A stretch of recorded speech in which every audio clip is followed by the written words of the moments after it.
Hello students, in this video we were discussing about chemical properties of phenol. The chemical properties of phenol are divided into three types. First is reaction of phenolic group. Second type of reactions of benzene ring. Third is condensation reaction.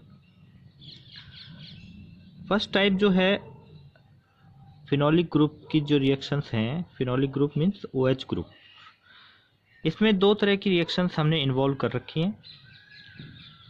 पहली तो वो reaction जिनमें phenolic group OH group का OH bond का cleavage होता है, और दूसरी वो रिएक्शन जिनमें फिनोलिक ग्रुप के इस कार्बन और ऑक्सीजन के बीच में जो बॉन्ड है इसका क्लीवेज होता है, यानी कि ये बॉन्ड क्लीवेज होता है, ये बॉन्ड क्लीवेज होता है। दूसरी टाइप की ये रिएक्शन है। फिनोलिक ग्रुप को एरिल ग्रुप भी बोलते हैं या मीन्स C6H5 ग्रुप बोलते हैं। अल्कोहल में हमने इसके दो अलग अलग टाइप बनाए थे, OH बॉन्ड की क्लीवेज की रिएक्शंस और OH और कार्बन के CO बॉन्ड की क्लीवेज की रिएक्शंस। लेकिन यहाँ फिनॉल में हमने इन दोनों ही टाइप्स को इस एक ही टाइप में इन्वॉल्व कर दिया है। OH बॉन्ड की क्लीवेज रिएक्शन और CO बॉन्ड की क्लीवेज की रिएक्शन दोनों ही इसमें शामिल है। लेकिन पढ़ते टाइम हम इसी सीक्वेंस में ही इनको पढ़ेंगे। पहले हम फिनॉल की वो रिएक्शंस देखेंगे जिनमें OH बॉन्ड का क्लीवेज होता है, और उसके बाद देखेंगे जिनमें CO बॉन्ड का क्लीवेज होता है। First of all we study about cleavage of OH bond reactions. जब हम OH बॉन्ड क्लीवेज की रिएक्शन पढ़ते हैं तो सबसे पहले हमारे दिमाग में यही सवाल उठता है कि ऐसे कंपाउंड जिनमें प्रोटॉन रिलीज होता है वो कंपाउंड एसिडिक नेचर शो करते हैं।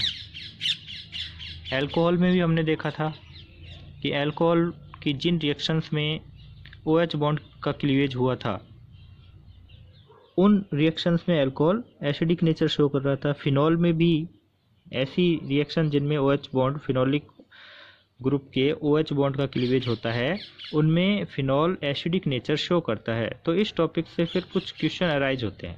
वो क्वेश्चन क्या क्या है, पहले वो क्वेश्चन देख लेते हैं। मैंने आपको क्वेश्चन बना के ही नोट्स में लिख रखे हैं जिससे आपको कन्फ्यूजन ना हो कि किस तरह का क्वेश्चन इसमें बन सकता है। क्वेश्चन बना के उनके आंसर लिख रखे हैं जिससे ज़्यादा आसान हो जाएगा ये टॉपिक समझना। तो पहला क्वेश्चन तो यही है कि explain acidic nature of phenol, कि भाई फिनॉल कुछ रिएक्शंस में एसिडिक नेचर क्यों शो करता है, मतलब फिनॉल में OH बॉन्ड का क्लीवेज इतनी आसानी से क्यों हो जाता है, इसका क्या कारण है कि फिनॉल के OH बॉन्ड की पोलरिटी इतनी ज़्यादा बढ़ जाती है कि H को रिलीज करना आसान हो जाता है। तो उसके रीजन्स देखेंगे, एसिडिक नेचर देखेंगे, उसके रीजन्स देखेंगे। दूसरा क्वेश्चन क्या अराइज होता है फिनॉल के लिए कि जो फिनॉल का बेंजीन रिंग है या फेनिल ग्रुप है उसके ऊपर यदि कोई ग्रुप जुड़ा हुआ है, किसी भी कार्बन से कोई ग्रुप अटैच है, तो वो ग्रुप दो तरह का हो सकता है। इलेक्ट्रॉन विड्रॉइंग ग्रुप हो सकता है या इलेक्ट्रॉन डोनेटिंग ग्रुप हो सकता है। इलेक्ट्रॉन डोनेटिंग ग्रुप हो सकता है। तो इनका क्या इफेक्ट पड़ता है फिनॉल की एसिडिक नेचर पर, तो यहीं से एक क्वेश्चन अराइज होता है कि explain effect of substituents on the acidity character of phenol, कि इलेक्ट्रॉन डोनेटिंग ग्रुप है या इलेक्ट्रॉन विड्रॉइंग ग्रुप है, तो इससे फिनॉल के OH बॉन्ड के क्लीवेज पर क्या इफेक्ट पड़ता है। क्लीवेज आसानी से हो जाता है या फिर क्लीवेज होने में कठिनाई उत्पन्न होती है। तो ये एसिडिक करैक्टर को इफेक्ट करते हैं। तीसरा टाइप के क्वेश्चन जो इम्पोर्टेंट भी हैं, ये किससे बनते हैं, एसिडिक करैक्टर के इंक्रीजिंग या डिक्रीजिंग ऑर्डर से। आपको फिनॉल डेरिवेटिव्स दे दिए जाते हैं और फिर पूछा जाता है कि इनकी एसिडिक करैक्टर को इंक्रीजिंग ऑर्डर में लिखिए या डिक्रीजिंग ऑर्डर में लिखिए। तो इस तरह का क्वेश्चन मैंने इन्वॉल्व किए हैं। इसके बाद जो क्वेश्चन बनता है इस टॉपिक में से कि कंपैरिजन किया गया है फिनॉल और अल्कोहल का, कि दोनों में से कौन ज़्यादा एसिडिक है, फिनॉल है या अल्कोहल है। फिनॉल है तो वो क्यों है, अल्कोहल नहीं है तो वो क्यों नहीं है। और दूसरा कंपैरिजन है फिनॉल और कार्बोक्सिलिक एसिड में कि इन दोनों में से कौन ज़्यादा एसिडिक है। तो ये 5 टाइप्स के क्वेश्चन इस फर्स्ट टॉपिक में से अराइज होते हैं जिनमें OH बॉन्ड का क्लीवेज होता है, यानी कि फिनॉल एसिडिक नेचर शो करता है। तो सबसे पहला क्वेश्चन हम डिस्कस करते हैं, explain the acidic nature of phenol. First reason phenol की रेजोनेटिंग स्ट्रक्चर से मिलता है। फिनॉल की जब रेजोनेटिंग स्ट्रक्चर हम बनाते हैं तो हम क्या देखते हैं कि ज़्यादातर रेजोनेटिंग स्ट्रक्चर्स में फिनॉल का जो OH ग्रुप का ऑक्सीजन है वो पॉजिटिवली चार्ज है। अगर ऑक्सीजन पॉजिटिवली चार्ज होगा तो इसका मतलब ऑक्सीजन के ऊपर इलेक्ट्रॉन डेंसिटी क्या है, कम है। इलेक्ट्रॉन डेंसिटी कम होने के कारण ये ऑक्सीजन इस OH बॉन्ड के इलेक्ट्रॉनों को अपनी तरफ अट्रैक्ट करेगा। तो इसका मतलब है कि OH बॉन्ड की पॉलरिटी बढ़ जाएगी, और पॉलरिटी बढ़ने से मैं पहले भी बार बार कह चुका हूँ कि बॉन्ड की पॉलरिटी जितनी ज़्यादा बढ़ेगी उस बॉन्ड के ब्रेक होने के चांसेस भी उतने ही ज़्यादा बढ़ जाते हैं। तो फिनॉल इसीलिए एसिडिक है कि फिनॉल की जो रेजोनेटिंग स्ट्रक्चर्स है उनमें देखने से हमें पता चलता है कि फिनॉल का ऑक्सीजन पॉजिटिवली चार्ज होता है, जिससे ये OH बॉन्ड के इलेक्ट्रॉनों को अपनी ओर अट्रैक्ट करता है, जिससे OH बॉन्ड पोलर हो जाता है। इससे H को प्रोटॉन के रूप में H+ के रूप में रिलीज करना आसान हो जाता है, इसलिए फिनॉल एसिडिक करेक्टर शो करता है। पहला रीजन तो ये है। दूसरा रीजन क्या है, पहला रीजन पढ़ते हैं। Phenol shows resonance in resonating structures of phenol oxygen atom of OH group is positively charged. This oxygen attracts OH bond electrons towards itself, so H+ is easily removed, thus phenol showing acidic nature. Second reason है OH group जो होता है वो benzene ring के carbon से जुड़ा है या फेनिल रिंग के कार्बन से जुड़ा है, और ये कार्बन की हाइब्रिडाइजेशन स्टेट क्या है, डबल बॉन्ड का कार्बन है, इसलिए इसकी हाइब्रिडाइजेशन स्टेट क्या है, sp2। sp2 जो कार्बन होता है इसकी इलेक्ट्रोनेगेटिविटी sp3 कार्बन से ज़्यादा होती है। इलेक्ट्रोनेगेटिविटी ज़्यादा होने से क्या होगा, ये कार्बन ऑक्सीजन से इलेक्ट्रॉन को विड्रॉ करता है। sp2 कार्बन की इलेक्ट्रोनेगेटिविटी ज़्यादा होने से वो ऑक्सीजन से इलेक्ट्रॉन विड्रॉ करता है, अट्रैक्ट करता है, जिससे ऑक्सीजन के ऊपर इलेक्ट्रॉन डेंसिटी क्या हो जाती है, कम हो जाती है। ऑक्सीजन पर इलेक्ट्रॉन डेंसिटी कम होगी तो ऑक्सीजन OH बॉन्ड के इलेक्ट्रॉनों को अपनी तरफ अट्रैक्ट करता है। दूसरा रीजन ये भी है इस बॉन्ड के पोलर होने का। इन phenols OH group is directly attached to sp2 hybridized carbon atom. sp2 hybridized carbon has electron withdrawing nature. Hence, polarity of OH bond increases and release of proton become easy. Third reason क्या है, जब phenol से proton release हो ही जाता है तो क्या बनता है, जब ये फिनॉल है दैट इज फिनॉल, और जब यहाँ से प्रोटॉन रिलीज हो ही गया है तो एक आयन का फॉर्मेशन होता है फिनॉल से, और इस आयन को बोलते हैं फिनॉक्साइड आयन। फिनॉक्साइड आयन बोलते हैं इसको। इस तरह से भी लिख सकते हैं, बॉन्डिंग अगर शो कर देते हैं तो इस तरह से, ऑक्सीजन पे 2 लोन पेयर पहले से थे और नेगेटिव चार्ज कहाँ से आया, बॉन्ड के दोनों इलेक्ट्रॉन इस ऑक्सीजन ने अपनी तरफ खींच लिए ये वाले, तो इस ऑक्सीजन पर नेगेटिव चार्ज आ गया। जैसे ही फिनॉक्साइड आयन बना तो ये रेजोनेंस शो करने लग जाता है। रेजोनेटिक स्ट्रक्चर में क्या होगा, ऑक्सीजन अपने नेगेटिव चार्ज को ख़त्म करने के लिए इस कार्बन को ये 2 इलेक्ट्रॉन दे देता है। मीन्स कार्बन और ऑक्सीजन के बीच में क्या बन जाता है, डबल बॉन्ड बन जाता है। 2 लोन पेयर पहले से थे, ऑक्सीजन पे से नेगेटिव चार्ज क्या हो गया, गायब हो गया। जैसे ही ऑक्सीजन ने हाइड्रोजन को रिमूव किया और ये दोनों इलेक्ट्रॉन अट्रैक्ट कर लिए, विड्रॉ कर लिए, तो इन दोनों इलेक्ट्रॉनों को ये फिर इस बेंजीन रिंग में डाल देता है और रेजोनेंस शुरू हो जाता है। तो फिर रेजोनेंस शुरू हो गया तो ऑक्सीजन और कार्बन के बीच डबल बॉन्ड बना। एक बॉन्ड यहाँ पहले से था, एक यहाँ था, और इस बॉन्ड के दोनों इलेक्ट्रॉन इस कार्बन पे आ जाते हैं। क्योंकि कार्बन और ऑक्सीजन के बीच एक बॉन्ड एक्स्ट्रा बनने से कार्बन के 5 बॉन्ड हो जाते हैं, इसलिए कार्बन अपने आप को स्टेबल करने के लिए इस पाई बॉन्ड के दोनों इलेक्ट्रॉनों को पीछे वाले कार्बन पे भेज देता है कि भाई एक बार तू संभाल, ऑक्सीजन ऊपर से इलेक्ट्रॉन भेज रहा है, क्योंकि फंक्शनल ग्रुप का ऑक्सीजन है भाई, उसकी बात तो माननी पड़ेगी।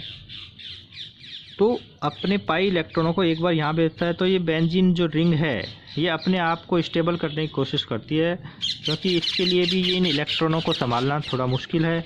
तो फिर ये इलेक्ट्रॉन यहाँ बीच में यहाँ डालती है, तो क्या होगा, ये इलेक्ट्रॉन पीछे चले जाएंगे, यानी कि रेजोनेंस शुरू हो जाता है। तो नेगेटिव चार्ज यहाँ आया, यहाँ डबल बॉन्ड बन गया, तो ये इलेक्ट्रॉन यहाँ चले गए, यहाँ नेगेटिव चार्ज आ गया, ये बॉन्ड यहाँ पहले से था, ऑक्सीजन डबल बॉन्ड से जुड़ा हुआ ही था। इसके बाद क्या होगा, ये नेगेटिव चार्ज यहाँ चला जाएगा और ये बॉन्ड यहाँ बन जाएगा, और लास्ट में फिर वही स्टेप आ जाती है जो पहले थी। तो इस तरह से जो फिनॉक्साइड आयन है, कहने का मतलब यही है कि फिनॉल से बनने वाला जो फिनॉक्साइड आयन है वो भी रेजोनेंस शो करता है, और हमने फिनॉल की भी रेजोनेटिक स्ट्रक्चर देखी है। तो दोनों को देखने पर क्या पता चल रहा है कि देखो, फिनॉल की रेजोनेटिक स्ट्रक्चर में पॉजिटिव और नेगेटिव 2 पोल बन रहे हैं, जबकि फिनॉक्साइड आयन में एक ही नेगेटिव चार्ज ही डीलोकलाइज हो रहा है, जबकि यहाँ पर नेगेटिव चार्ज डीलोकलाइज हो रहा है और एक पॉजिटिव पोल भी बना हुआ है। तो 2 पोल बन गए, तो जिस मॉलिक्यूल में पॉजिटिव और नेगेटिव पोल होते हैं उसकी स्टेबिलिटी कम हो जाती है। तो सीधी सी बात है कि फिनॉल क्या चाहेगा कि H को रिमूव करके फिनॉक्साइड आयन बनाए, क्योंकि फिनॉक्साइड आयन फिनॉल की बजाय ज़्यादा स्टेबल है। रीजन कि फिनॉल की रेजोनेटिक स्ट्रक्चर में 2 पोल बन जाते हैं, पॉजिटिव और नेगेटिव, जबकि फिनॉक्साइड आयन में इस तरह के कोई पोल नहीं बनते, एक ही नेगेटिव चार्ज ही डीलोकलाइज होता रहता है। तो ये थर्ड रीजन है कि फिनॉल H+ को रिमूव क्यों करना चाहता है, यही है। Phenoxide ion is formed by ionisation of phenol.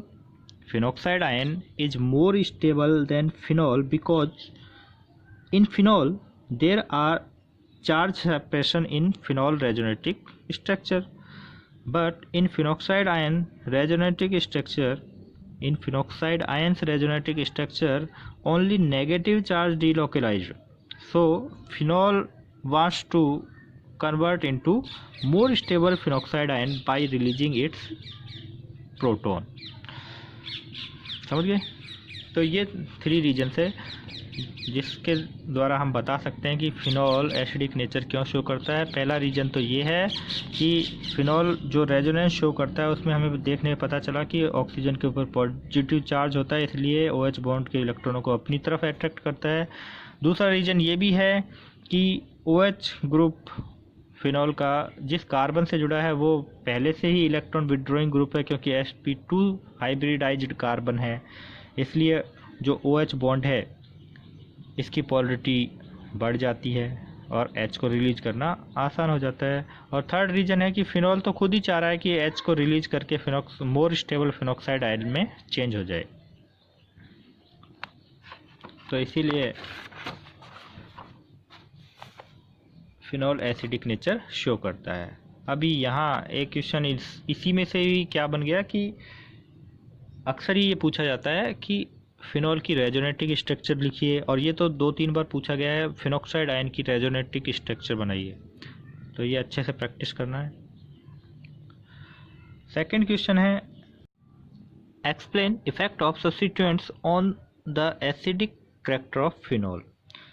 Substituents जो फिनॉल की बेंजीन वाले पर जुड़े होते हैं, बेंजीन रिंग पर जुड़े होते हैं, ये दो तरह के हो सकते हैं। इलेक्ट्रॉन विड्रॉइंग ग्रुप जैसे NO2, CHO, COOH, CN, और इलेक्ट्रॉन डोनेटिंग ग्रुप जैसे कि एल्किल ग्रुप है, NH2 ग्रुप है, OR ग्रुप है। ये इलेक्ट्रॉन डोनेटिंग ग्रुप है। इनके इफेक्ट अलग अलग होते हैं।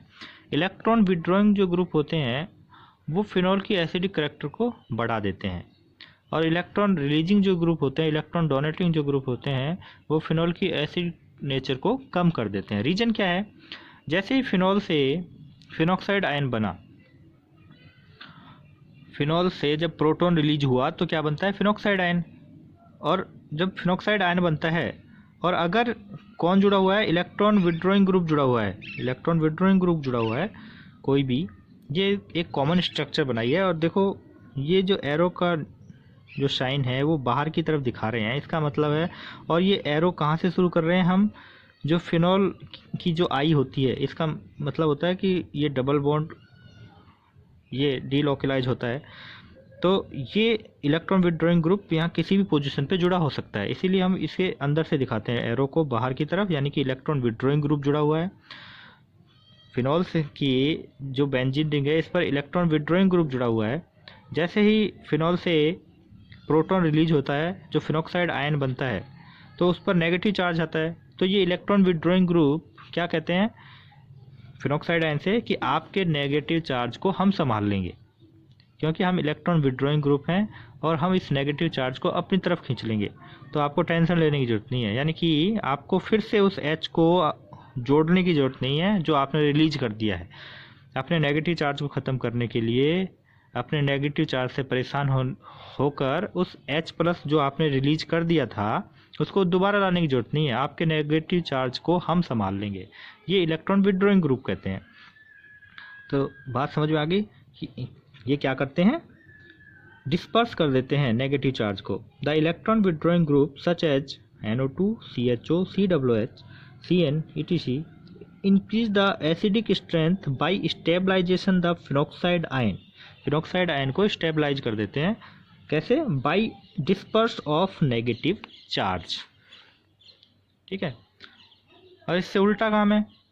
इलेक्ट्रॉन डोनेटिंग ग्रुप, जैसे ही फिनॉल से फिनॉक्साइड आयन का फॉर्मेशन हुआ तो इलेक्ट्रॉन डोनेटिंग ग्रुप उल्टा उसे धमकाने लग जाते हैं कि आपने H+ को रिमूव क्यों किया? हम इलेक्ट्रॉन दे रहे थे, आपने उससे भी इलेक्ट्रॉन छीन लिए। तो नेगेटिव चार्ज को संभालना मुश्किल होता है किसी भी आयन के लिए। तो इलेक्ट्रॉन डोनेटिंग ग्रुप भी इलेक्ट्रॉन दे ही रहे थे, ऑक्सीजन ने H को रिलीज कर दिया तो इसके ऊपर भी नेगेटिव चार्ज आ गया, यानी कि नेगेटिव चार्ज को और कंसंट्रेट कर रहे हैं ये इलेक्ट्रॉन डोनेटिंग ग्रुप, जिससे स्टेबिलिटी क्या हो जाती है, यानी कि OH बॉन्ड की पॉलरिटी कम हो गई। इसलिए इसको H जो रिलीज किया था उसको तुरंत वापस ही बुलाना पड़ जाता है इसको अपने नेगेटिव चार्ज को कम करने के लिए, क्योंकि ये वापस इलेक्ट्रॉन डोनेटिंग ग्रुप ही और कंसंट्रेट कर रहे हैं नेगेटिव चार्ज को। The electron releasing group such as alkyl group, amino group, alkoxy group, etc. decreases the acidic strength by destabilization the phenoxide ion by concentrating the negative charge. अब की बार arrow का जो sign है वो अंदर की तरफ है, इसका मतलब ये इलेक्ट्रॉन डोनेटिंग ग्रुप जुड़ा हुआ है किसी भी पोजीशन पे। तो इससे जो फिनॉक्साइड आयन है इसकी स्टेबिलिटी कम हो गई है। स्टेबिलिटी कम होने से एसिडिक स्ट्रेंथ भी कम हो गई है। फिनॉक्साइड आयन की स्टेबिलिटी कम होने से एसिडिक स्ट्रेंथ कम हो गई है। Electron donating group increases negative charge and then stability decreases. इसके बाद है ऑर्डर से रिलेटेड क्वेश्चन। जैसे मैंने बताया था कि आपको फिनॉल डेरिवेटिव दे दिए जाते हैं और आपसे उनका एसिडिक नेचर पूछा जाता है, इंक्रीजिंग ऑर्डर पूछा जाता है या डिक्रीजिंग ऑर्डर पूछा जाता है।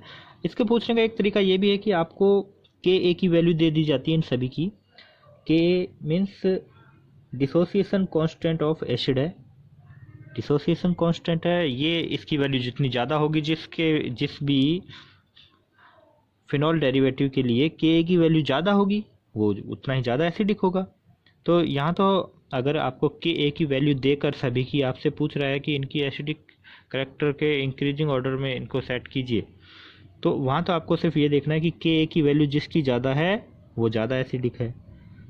अगर आपको पी के ए की वैल्यू दे रहा है, जैसे पीएच की वैल्यू होती है वैसे ही पी के ए की वैल्यू होती है। तो जैसे पीएच का मान जितना ज़्यादा कम होता है वो उतना ही ज़्यादा एसिडिक होता है, ऐसे ही किसी फिनॉल डेरिवेटिव के लिए पी के ए का मान जितना कम होगा, पी के ए का मान जितना कम होगा वो फिनॉल डेरिवेटिव उतना ही ज़्यादा एसिडिक होगा। इनकी वैल्यू देकर आपको इंक्रीजिंग और डिक्रीजिंग ऑर्डर कैसे भी पूछ सकता है। जैसे यहाँ दे रखा है पी के ए की वैल्यू दे रखी है, मेटा क्रिस्टॉल जो होता है उसकी पी के ए की वैल्यू है 10.1, पैरा क्रिस्टॉल की होती है 10.14, ऑर्थो क्रिस्टॉल की 10.2। तो इस मेटा क्रिस्टॉल है इसकी सबसे कम है, तो इसलिए इसकी एसिडिक करैक्टर भी सबसे ज़्यादा है। इसकी पी के ए की वैल्यू सबसे ज़्यादा है ऑर्थो क्रिस्टॉल की, तो ये सबसे कम एसिडिक है। ठीक है ना। पी के ए की वैल्यू जितनी कम होगी वो उतना ही ज़्यादा एसिडिक होगा। अगर के ए की वैल्यू देता तो यहाँ पर आप देखते हैं कि मेटा क्रिस्टॉल की के ए की वैल्यू सबसे ज़्यादा है। और मान लिया आपको ये ना तो के ए की वैल्यू दी है ना पी के ए की वैल्यू दी है, फिर भी आपको ये तीनों एग्जाम्पल दे दिए और आपसे पूछ रहा है कि इनमें कौन ज़्यादा एसिडिक है कौन नहीं है, या फिर ये पूछ रहा है कि इनका डिक्रीजिंग ऑर्डर लिखिए इंक्रीजिंग ऑर्डर लिखिए, तो भी हमें पता होना चाहिए। सबसे पहले तो हम पता होना चाहिए क्रिस्टॉल क्या है। ये OH और मेटा क्रिस्टॉल क्या होता है कि मेटा पोजीशन पे कौन जुड़ा हुआ है CH3, ये ज़्यादा एसिडिक बता रहा है। इसके बाद है पैरा क्रिस्टॉल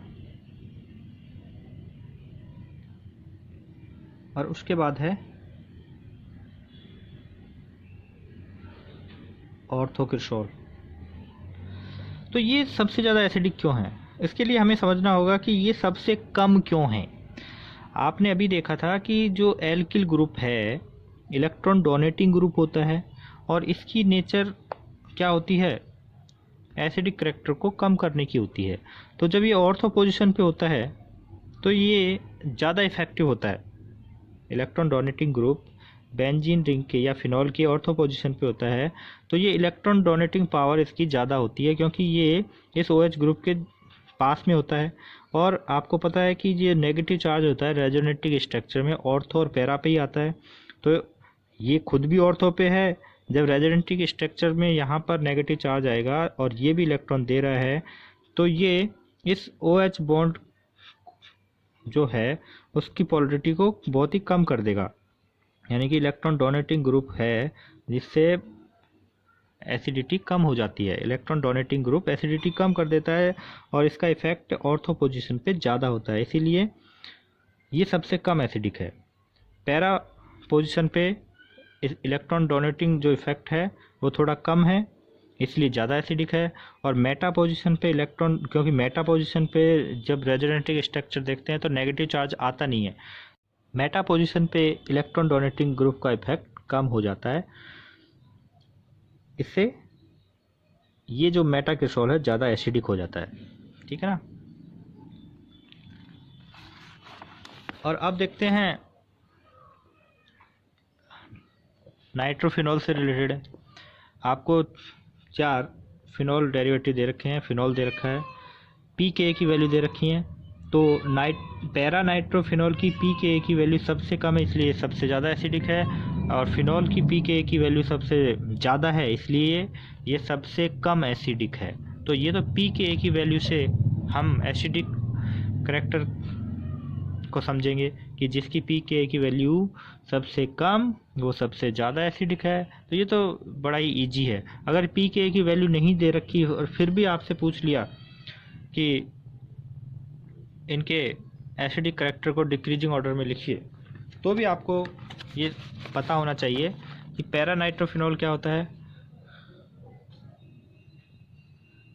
ये है फिनॉल और इसकी पैरा पोजीशन पे है NO2 ग्रुप। ऑर्थो नाइट्रोफिनॉल क्या होता है, ये है फिनॉल और इसके ऑर्थो पोजीशन पे है NO2 ग्रुप। और मेटा नाइट्रोफिनॉल क्या होता है, ये है फिनॉल और इसकी मेटा पोजीशन पे NO2 ग्रुप, और ये है फिनॉल। तो ये देखो डिक्रीजिंग ऑर्डर है, ये सबसे ज़्यादा एसिडिक है, ये उसके बाद, ये उसके बाद, और सबसे कम एसिडिक है। जब पैरा पोजीशन पे NO2 ग्रुप जुड़ा हुआ है, NO2 ग्रुप कैसा है, इलेक्ट्रॉन विड्रॉइंग ग्रुप है, तो इसका electron withdrawing effect para position पे सबसे ज़्यादा होता है। इलेक्ट्रॉन विड्रॉइंग इफेक्ट सबसे ज़्यादा होगा तो OH बॉन्ड की पोलरिटी उतनी ज़्यादा होगी, या फिर ये कहेंगे कि फिनॉक्साइड आयन की स्टेबिलिटी उतनी ही ज़्यादा कर देगा ये पैरा पोजीशन पे। ऑर्थो पोजीशन पे भी नेगेटिव चार्ज आता है, ऑर्थो और रेजोनेटिक स्ट्रक्चर में देखते हैं ऑर्थो और पैरा पे आता है, तो ऑर्थो पे भी नेगेटिव चार्ज आता है, लेकिन पैरा की बजाय इसके इलेक्ट्रॉन विड्रॉइंग इफेक्ट ऑर्थो पे थोड़ा कम हो जाता है, इसलिए इलेक्ट्रॉन विड्रॉइंग इफेक्ट कम हो जाता है तो एसिडिक करेक्टर भी कम हो जाता है इस डेरिवेटिव का। मेटा पोजीशन पे नेगेटिव चार्ज नहीं आता तो इतना डिस्पर्स नहीं कर पाता NO2 ग्रुप उस नेगेटिव चार्ज को। ऑर्थो पोजीशन पे मेटा पोजीशन पे नेगेटिव चार्ज नहीं आता रेजोनेटिक स्ट्रक्चर में, तो NO2 ग्रुप जो कि इलेक्ट्रॉन विड्रॉइंग ग्रुप है उस नेगेटिव चार्ज को इतना डिस्पर्स नहीं कर पाता, इतना अट्रैक्ट नहीं कर पाता, जिससे जो फिनॉक्साइड आयन है उसकी स्टेबिलिटी इतनी ज़्यादा नहीं बढ़ पाती, इसलिए एसिडिक करेक्टर कम हो जाता है। फिनॉल में तो होता ही नहीं है, तो इसकी तो ऑटोमेटिक ही सबसे कम होगी, इससे तो इसकी ज़्यादा होगी क्योंकि इस पर इलेक्ट्रॉन विड्रॉइंग ग्रुप तो जुड़ा हुआ है, इस पर तो जुड़ा ही नहीं है। तो इस तरह से हम समझ सकते हैं। तो यहाँ पर ये ध्यान रखना है, इलेक्ट्रॉन विड्रॉइंग ग्रुप जब पैरा पोजीशन पे होता है तो ऐसा डेरिवेटिव ज़्यादा एसिडिक होता है। उसके बाद ज़्यादा अंतर होता नहीं है ऑर्थो और पैरा में, लेकिन फिर भी अगर हम इन दोनों की कंपैरिजन करें तो फिर पैरा को ही प्रेफरेंस देंगे, बाकी सेम सा ही होता है। ऑर्थो पे जब है विड्रॉइंग ग्रुप तो वो उससे कम एसिडिक है, मेटा पे है उससे कम एसिडिक है, और है ही नहीं तो वो सबसे कम एसिडिक होगा। ठीक है, decreasing order of acidic strength. इसके बाद है comparison of acidity of phenol and alcohols. तो एक बात यहाँ क्लियर कर दें कि फिनॉल एल्कोहल से ज़्यादा एसिडिक है, उसके 3 रीजन्स हैं।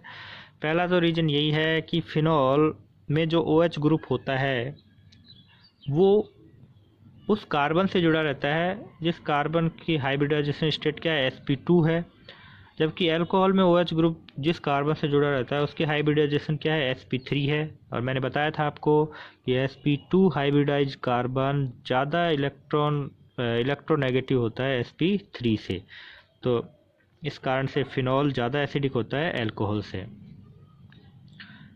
Phenols show acidic nature, but alcohols are almost neutral in nature. The reasons are as follows. In alcohols, OH group is attached with sp3 carbon. This carbon is less electronegative than phenol. Phenols sp2 carbon. So alcohols OH bond is less polar than phenol. In alcohols, OH group is attached with alkyl group which has plus I effect, but in phenols, OH group is attached with phenyl group AR which has negative effect. Second reason ये भी है, alcohol में OH group R से जुड़ा है और R का काम क्या है, इलेक्ट्रॉन डोनेटिंग ग्रुप है, तो इस बॉन्ड की पोलरिटी को कम कर रहा है, जबकि फिनॉल में इसका नेचर क्या है, इलेक्ट्रॉन विड्रॉइंग नेचर है, तो ये OH ग्रुप की पोलरिटी को बढ़ा रहा है, पोलरिटी बढ़ेगी तो H प्लस रिमूवल ईजी हो जाएगा। थर्ड रीजन है alkoxide ion of alcohol is not show resonance, so it is not stable than phenoxide ion of phenol. अभी देखा था हमने कि फिनॉल से प्रोटॉन निकलने के बाद फिनॉक्साइड आयन बनता है और वो रेजोनेंस शो करता है जिससे स्टेबल हो जाता है, लेकिन अल्कोहल से जब प्रोटॉन निकलता है तो एल्कोक्साइड आयन बनता है और ये रेजोनेंस शो नहीं करता, तो ये अगर इसने किसी के साथ रिएक्शन नहीं करी तो तुरंत ये H को बुला लेता है, क्योंकि इस इलेक्ट्रॉन नेगेटिव चार्ज को ये डीलोकलाइज नहीं कर पाता अपनी स्ट्रक्चर में, जबकि फिनॉक्साइड आयन में डीलोकलाइज हो जाता है नेगेटिव चार्ज। इसी कारण से एल्कोक्साइड आयन के रेजोनेंस शो ना करने की वजह से ये कम स्टेबल होता है, जिससे इसकी एसिडिक करैक्टर भी कम हो जाता है। Due to above reasons acidity of alcohols is less than phenols. Next question is which is more acidic in phenol and carboxylic acid. Phenol और कार्बोक्सिलिक एसिड में कौन ज़्यादा एसिडिक है? तो इसका आंसर है कार्बोक्सिलिक एसिड ज़्यादा एसिडिक है फिनॉल से। अच्छा, ये इस क्वेश्चन को डिटेल में हम कार्बोक्सिलिक एसिड पढ़ेंगे तब भी पढ़ते हैं, लेकिन यहाँ हम सिर्फ एक रिएक्शन के थ्रू ही समझा रहे हैं कि कार्बोक्सिलिक एसिड तो सोडियम बाइकार्बोनेट के साथ रिएक्शन कर लेता है, जबकि फिनॉल नहीं कर पाता। सोडियम बाइकार्बोनेट बेस है, तो कार्बोक्सिलिक एसिड तो इस बेस वीक बेस है, वीक बेस के साथ कार्बोक्सिलिक एसिड रिएक्शन कर लेता है। इसका मतलब तो ये एसिडिक करैक्टर इसकी ज़्यादा है। और फिनॉल जिसे हम एसिडिक बोल रहे हैं, तो ये वीक बेस के साथ रिएक्शन नहीं कर पाता, ये सिर्फ स्ट्रॉन्ग बेस के साथ ही रिएक्शन कर सकता है।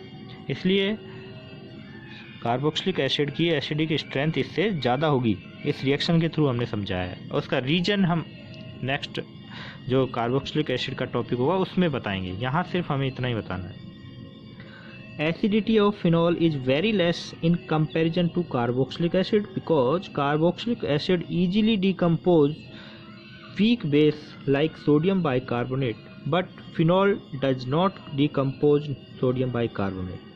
So we can say that phenol is weak acid than carboxylic acid. Carboxylic acid sodium bicarbonate के साथ रिएक्शन करता है तो साल्ट बना लेता है, sodium acetate CO2 gas release होती है और H2O मॉलिक्यूल रिलीज होता है, जबकि फिनॉल इसके साथ रिएक्शन करता ही नहीं है। तो ये इस रिएक्शन के थ्रू हमने समझाया है कि कार्बोक्सिलिक एसिड फिनॉल से ज़्यादा एसिडिक होता है। नेक्स्ट वीडियो में हम इससे रिलेटेड कुछ फिनॉल की एसिडिक नेचर से रिलेटेड कुछ रिएक्शंस देखेंगे।